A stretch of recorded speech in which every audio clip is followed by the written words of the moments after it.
They check every box of an authoritarian dictatorship. I made a list.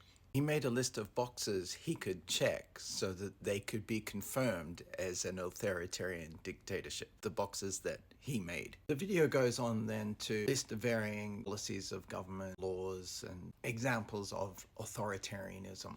Maybe some are questionable. I'm not going to get into a debate on those particular things, but it is an extreme oversimplification to make up boxes, check them, now say Canada is an authoritarian regime. What did he say? An authoritarian dictatorship? North Korea is an authoritarian dictatorship. So you're comparing Canada to North Korea. Goodness. There is no discussion to be had here. If this is the attitude of people, there is nothing to talk about. There's no hope.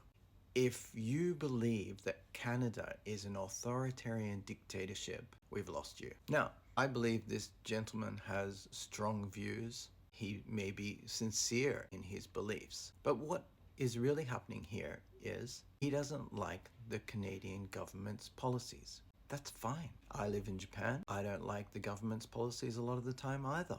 Actually, they're more authoritarian than the Canadian government, I'll tell you that. And I still wouldn't call them an authoritarian dictatorship. The Japanese government, the same one's been in power for longer than the North Korean government. Look, I understand people are worried about things. Taxes, infrastructure, government overreach, woke. But it's one thing to be concerned about these things, and then it's another thing to make a leap to authoritarian dictatorship. Keep an eye on your government, watch them, go against them, question them, judge them. Don't write off a whole nation, a whole government as an authoritarian dictatorship. I'll tell you, look, the biggest mistake in this video is that he doesn't understand the political system. And this even comes up in our political system sometimes, and it's a jab, it's a dig.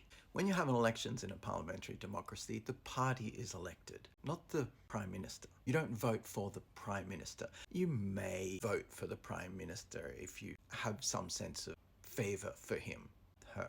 But you don't vote for the prime minister. You vote for the party, and the party chooses the leader. It's very normal for a parliamentary democracy to change the leader mid-term. I remember one time in Japan, they changed the prime minister half a dozen times in one term.